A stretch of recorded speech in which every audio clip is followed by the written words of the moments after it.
So ji, today we are going to finish our chapter number 4।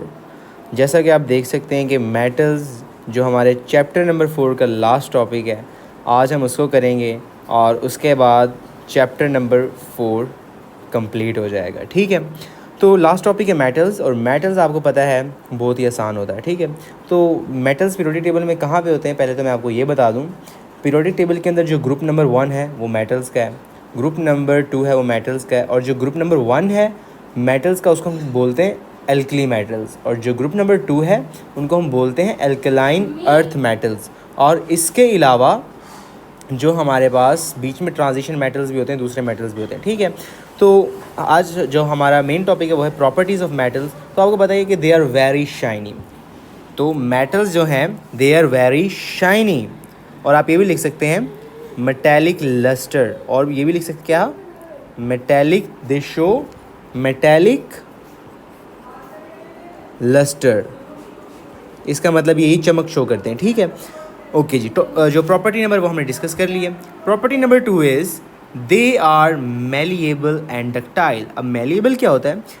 Malleable होता है कि हम इनको किसी भी शेप के अंदर कन्वर्ट कर सकते हैं। लाइक हम शीट्स वगैरह भी बना लेते हैं लोहे की, जिससे हम घर में डिफरेंट जो है हमारे चीज़ें बनवा लेते हैं। लाइक हमारे घर में काफ़ी चीज़ें होती हैं ना लोहे की, वो किस तरह कोई डिफरेंट शेप में, कोई डिफरेंट शेप में, तो हम इसको किसी भी शेप के अंदर मोल्ड कर सकते हैं, किसी भी शेप के अंदर कन्वर्ट कर सकते हैं। ठीक है, और डक्टाइल कहते हैं लचक को, ये फ्लेक्सिबल भी होती है। लाइक आपके पास वायर है, वायर आपको पता है ना कितनी लचकदार होती है, कितनी फ्लेक्सिबल होती है। ठीक है, तो जो मेटल्स होते हैं वो मेलिएबल होते हैं एंड डक्टाइल। ठीक है, नेक्स्ट प्रॉपर्टी, ओके जी, जो प्रॉपर्टी नंबर 4 है हमारे पास वो ये है कि they have very high melting and boiling points. अब ये क्यों होते हैं, ये हमने जो टॉपिक था मेटालिक बॉन्ड वाला उसके अंदर डिस्कस कर लिया था कि जो मेटल्स हैं उनके हमेशा जो मेल्टिंग और बॉइलिंग पॉइंट है वो हाई होता है। और जो पॉइंट नंबर 4 है, जो इससे नेक्स्ट पॉइंट है, that is as we know the size of metals is very large. इसको हम यहाँ पे समझ लेते हैं।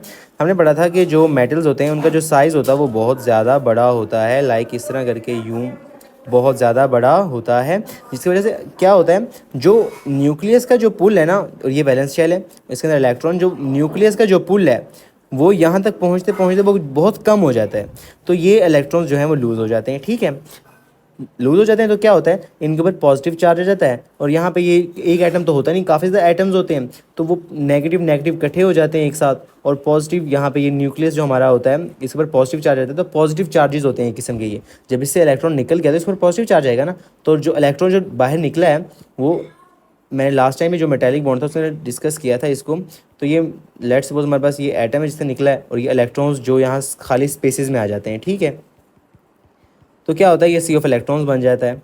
तो बेसिकली जो पॉइंट था वो ये था कि जो हमारे पास जो मेटल्स होते हैं उनका शेल्स बहुत ज़्यादा होते हैं, जिसकी वजह से साइज़ उनका बहुत बड़ा होता है, जिसकी वजह से उनके जो वैलेंस शेल से इलेक्ट्रॉन को रिमूव करना होता है, जो फर्स्ट आयनाइजेशन एनर्जी होती है वो बहुत ही कम चाहिए होती है। ठीक है, क्योंकि उनका जो साइज़ है वो बहुत बड़ा होता है, जिसकी वजह से न्यूक्लियस का जो पुल है वो वैलेंस शेल के ऊपर बहुत कम होता है, और ये हमने पहले डिटेल में डिस्कस कर लिया हुआ है, इसलिए मैं आपको ज़्यादा डिटेल में नहीं बता रहा। ओके जी, लास्ट पॉइंट जो है हमारे पास वो है they are very good conductors of heat and electricity. वो इसी वजह से क्योंकि आप देख सकते हैं इनके अंदर free electrons are available, free moving electrons. और मैंने आपको ये भी बताया था लास्ट टाइम कि जो इलेक्ट्रॉन्स हैं, ये किसी भी एक पॉजिटिव से बॉन्डेड नहीं है। हालांकि अट्रैक्शन ये इनको अपनी तरफ पुल कर रहे हैं एक दूसरे को, लेकिन ये फील करते हैं उसको, लेकिन किसी एक स्पेसिफिक के साथ, किसी एक पॉजिटिव नेगेटिव के साथ ये क्या है, बॉन्डेड नहीं है। ठीक है, तो ये था हमारा मेटल्स का टॉपिक, और आज का जो हमारा टॉपिक है वो भी ख़त्म हो गया। इसके साथ साथ हमारा chapter number 4 has also finished. ठीक है,